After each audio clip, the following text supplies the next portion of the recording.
Hello दोस्तों, welcome to our new video. आज हम बात करने जा रहे हैं स्टॉक मार्केट के एक ऐसे स्टॉक की जिसने कुछ दिनों से एक काफ़ी बज़ बना के रखा है। लोग इस सोच में डूबे हैं, क्या ये एक मल्टी बैगर स्टोरी बन सकता है या फिर से ये वैल्यू ट्रैप है। हम इस चैनल के थ्रू कवर करते हैं वो स्टॉक जो कि काफ़ी स्पेकुलेशन से गुजर रहे हैं।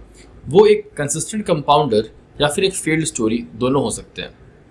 दोस्तों, स्टॉक मार्केट में सबसे बड़ी चीज़ होती है ग्रीड और फियर, और इन्हीं दोनों इमोशन से स्टॉक मार्केट में बड़े ऑपरेटर्स खेलते हैं। एज अ रिटेल इन्वेस्टर्स, हमारे जैसे छोटे इन्वेस्टर्स के लिए बहुत इंपॉर्टेंट है कि हम अपनी रिसर्च करें, बहुत डिटेल में चीज़ों को समझें और उसके बाद ही एक बाइंग डिसीजन बनाएं। अगर हम सेबी की माने तो केवल 3 से 4% ट्रेडर या इन्वेस्टर ही ऐसे हैं जो लॉन्ग टर्म में पैसा बना पाते हैं। तो आज हम बात करने जा रहे हैं रिलायंस इंफ्रास्ट्रक्चर की। इस स्टॉक ने मार्केट में काफ़ी बज़ बनाया हुआ है। एक टाइम पे रिलायंस का ये शेयर इंफ्रा स्पेस का शाइनिंग स्टार था, पर आज लोग सोच रहे हैं क्या ये स्टॉक फिर से वैसी ही कहानी दोहरा सकता है। 2008 के हाई में रिलायंस इंफ्रास्ट्रक्चर का प्राइस 2500 तक पहुंच गया था, फिर इसने 10 रुपये तक का लो भी बनाया। तो पहले इस स्टॉक की हिस्ट्री समझते हैं। Reliance infrastructure Anil Ambani group की कंपनी है।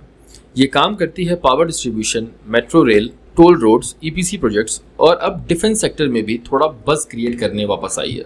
जो स्टॉक 2008 में 2500 का था, आखिर वो इस लेवल पे पहुंचा कैसे? उसका कारण है over expansion, loss making EPC contracts, power business में consistent losses, promoter credibility issues and SEBI matters. अब क्वेश्चन ये है कि क्या ये स्टॉक फिर से वापस आएगा? क्या ये फिर से 2500 जैसा हाई बना सकता है और इन्वेस्टर्स को माला माल कर सकता है? तो पहले वो ऐसे कौन से फैक्टर्स हैं जो मार्केट में दोबारा से रिलायंस इंफ्रास्ट्रक्चर का बज़ बना रहे हैं? पहला है गवर्नमेंट पुश, दूसरा है डिफेंस ऑर्डर्स का होप, तीसरा है डेट रीस्ट्रक्चरिंग न्यूज और चौथा जो सबसे बड़ा रीजन है इस बज़ को सपोर्ट करने का है वो है इसका बढ़ता मार्केट प्राइस। तो अगर हम बिजनेस की केवल बजिंग न्यूज़ को सुन के अगर अपना पैसा उसमें लगाते हैं तो ये ऑलमोस्ट सर्टेन है कि हम लॉन्ग टर्म में अपने पैसे को खोएंगे ही। इसीलिए इन्वेस्टर्स एंड ट्रेडर्स दोनों को ही कॉशन लेना बहुत ज़्यादा ज़रूरी है। और जैसा कि मैंने आपको बार बार बताया है कि किसी भी स्टॉक में इन्वेस्ट करने के पहले उसके फाइनेंशियल्स को समझना बहुत ज़रूरी है। ये कुछ वैसी ही बात है कि कोई इंसान अगर रेगुलर डाइट लेता है, रेगुलर जिम जाता है, एक अच्छा डिसिप्लिन फॉलो करता है तो आज नहीं तो कल उसकी बॉडी बन जानी है। उसी तरह से स्टॉक मार्केट में पहले हमें बैलेंस शीट को एनालाइज करना होता है, प्रॉफिट एंड लॉस अकाउंट को एनालाइज करना होता है, प्रमोटर्स होल्डिंग, वैल्यूएशंस, सब पे ही ध्यान देना पड़ता है। उसके बाद ही हम एक डिसीजन ले पाते हैं कि क्या ये स्टॉक फ्यूचर में अच्छा परफॉर्म कर सकता है, क्या ये सच में ही एक मल्टी बैगर स्टोरी है या केवल एक है वैल्यू ट्रैप। तो दोस्तों, अब हम समझेंगे रिलायंस इंफ्रास्ट्रक्चर के फाइनेंशियल स्टेटमेंट्स को। तो हर बार की तरह हम पहले क्वार्टर्स में जाएंगे और देखेंगे कि जो सेल्स मार्च 2022 में 4160 करोड़ की थी वो आज मार्च 2025 में 4108 करोड़ की है। तो आपको इसमें थोड़ा सा डिप दिखेगा। अगर आप नेट प्रॉफिट की बात करो तो जो मार्च 2022 में 588 करोड़ का लॉस था वो आज बढ़ के 8262 करोड़ का हो गया है। तो जैसा कि मैंने आपको अपनी पहली वीडियोज़ में बताया था कि अगर रेवेन्यूज़ बढ़ते हुए हैं और प्रॉफिट्स भी बढ़ते हुए हैं तो ये अच्छा इंडिकेशन होता है ये डिसाइड करने के लिए कि ये स्टॉक अच्छा कर रहा है या नहीं। लेकिन इसमें एक कैच है, हमें ये भी समझना पड़ेगा कि प्रॉफिट के रीजंस क्या हैं। क्या ये प्रॉफिट सच में रेगुलर ऑपरेशन से हुआ है या फिर कंपनी ने अपना कोई एसेट बेच दिया है जिसकी वजह से इतना सारा पैसा एक बार आपको प्रॉफिट में दिख रहा है। हम समझते हैं वापस से क्वार्टरली रिजल्ट्स पे। अगर हम क्वार्टरली रिजल्ट्स को एनालाइज करें तो मार्च 2025 का रेवेन्यू अगर 4108 है तो उनका एक्सपेंस भी 4094 करोड़ का है और ऑपरेटिंग प्रॉफिट महज 14 करोड़ का है। तो जब ऑपरेटिंग प्रॉफिट ही 14 करोड़ का है तो नेट प्रॉफिट में हमें 8000 करोड़ का फिगर क्यों दिख रहा है? आप इस पर्टिकुलर को देखिए जो अदर इनकम है। ये अदर इनकम एग्जैक्टली किस चीज़ से आई है? तो अगर आप अदर इनकम को देखोगे तो हर साल ये इनकम कभी 308 करोड़ की है, कभी 652 करोड़ की है, कभी 213 करोड़ की है, कभी 673 करोड़ की है, फिर लॉस भी है उसमें। लेकिन बस एक क्वार्टर को अगर आप छोड़ दीजिए जिसमें ये 3744 है, उसके अलावा इतना बड़ा अदर इनकम जो ऑलमोस्ट 9,000 करोड़ का है वो कभी नहीं था। तो ये एक एक्सेप्शनल आइटम है और एक्सेप्शनल आइटम को हमेशा एक्सेप्शनल ही काउंट करना है, हमें इसे एक रेगुलर बिजनेस ऑपरेशन नहीं मानना है। तो अगर इस साल ये आइटम क्वार्टरली रिजल्ट्स का पार्ट नहीं होता तो रिलायंस इंफ्रा को शायद अभी तक के 12 क्वार्टर्स का सबसे बड़ा लॉस हुआ होता, जो कि 8,000 करोड़ का ही हुआ होता। अब हम चलते हैं इसके प्रॉफिट एंड लॉस स्टेटमेंट में।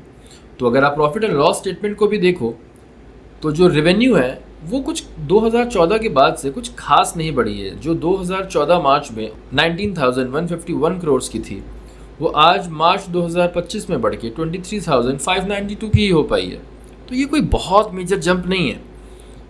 और अगर आप नेट प्रॉफिट्स की बात करो, जो नेट प्रॉफिट 1920 का था वो अब बढ़ के 9177 करोड़ का है। बट अगेन ये उस एक्सेप्शनल आइटम की वजह से है जो ऑलमोस्ट 9 करोड़ का था। तो मे बी ये कोई प्लांट या मशीनरी सेल की इन्होंने बहुत बड़े लेवल की, जिससे अचानक से ये पैसा आया है। और एक फैक्टर जो मुझे पर्सनली बहुत अच्छा नहीं लगता है वो है इनकंसिस्टेंट प्रॉफिट्स, कि कभी प्रॉफिट 1920 का है, फिर 1725, देन 693, देन 1394 एंड देन यहाँ पे लॉसेस भी हैं, और उसके बाद फिर 908, फिर यहाँ 2 साल के लॉसेस।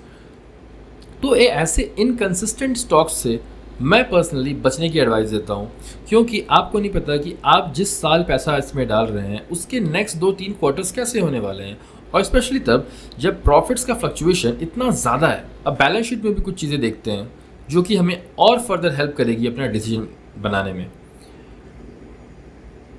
अगर हम टोटल एसेट्स की बात करें तो जो टोटल एसेट आज से 10 साल पहले 68,928 करोड़ के हुआ करते थे वो आज 65,841 करोड़ के ही हैं। तो आपको टोटल एसेट्स में कोई बहुत बड़ा जंप होता नहीं दिख रहा है, बल्कि एक टाइम ऐसा भी था जब इनके पास 1 लाख करोड़ के टोटल एसेट हुआ करते थे।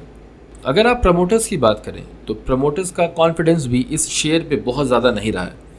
अगर आप देखो जून 2022 में जो 4.98% का प्रमोटर्स होल्डिंग था वो बीच में बढ़ता हुआ दिखा हमें मार्च 2023 एंड जून 2023, जहां वो 18.65 हो गया, बट फिर से उसमें एक फॉल देखने को मिल रहा है और अभी ये पिछले 3-4 क्वार्टर से कंसिस्टेंट है।